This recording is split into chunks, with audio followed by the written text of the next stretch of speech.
हमें ये सिखाया गया है कि बिना हिंदू हुए बिना कोई धार्मिक नहीं हो सकता, बिना मुसलमान हुए बिना कोई धार्मिक नहीं हो सकता।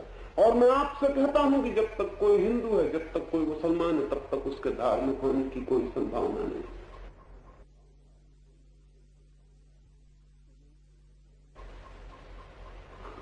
यही तो वजह है कि धर्मों के नाम पर इतना अधर्म हो सका। आपको पता है अधार्मिक लोगों ने किन मंदिरों को जलाया, किन मस्जिदों में आग लगाई, अधार्मिक लोगों ने किन बच्चों की हत्याएं की और किन स्त्रियों की इज्जत लूटी, अधार्मिक लोगों ने क्या किया है दुनिया। अगर किसी दिन अधार्मिक लोगों के सब पाप इकट्ठे किए गए और तथाकथित धार्मिकों के, तो आप दंग रह जाएंगे। धार्मिकों के पल्ले पाप का इतना बड़ा पल्ला भारी है कि हम कल्पना भी नहीं कर सकते। ये कैसे हो सका? धार्मिक आदमी आग कैसे लगा सका, हत्या कैसे कर सका, खून कैसे कर सका? वो धार्मिक ही नहीं था। धर्म के नाम पर एक गलत की बात उसे सिखाई गई।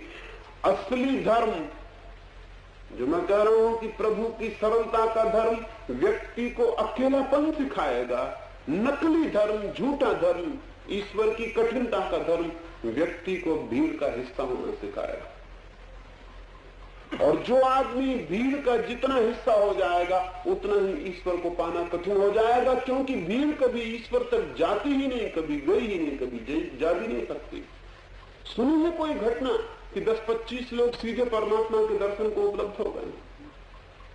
एक अकेला आदमी अपने एकांत में, टोटल लोनलीनेस में उपलब्ध होता है, उस स्थिति को जाता है।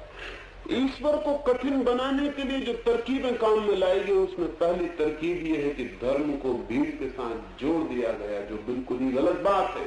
धर्म निजी और व्यक्तिगत है, इंडिविजुअल है। उसका ऑर्गेनाइजेशन से, संप्रदाय से, पंथ से कोई दूर का भी संबंध नहीं। इसीलिए दुनिया में हिंदू है, मुसलमान है, ईसाई है, जैन है, बौद्ध है, पारसी है, और न मालूम कितने रोग हैं, कितनी बीमारियां हैं, कितने नाम, लेकिन धार्मिक आदमी कहीं भी नहीं।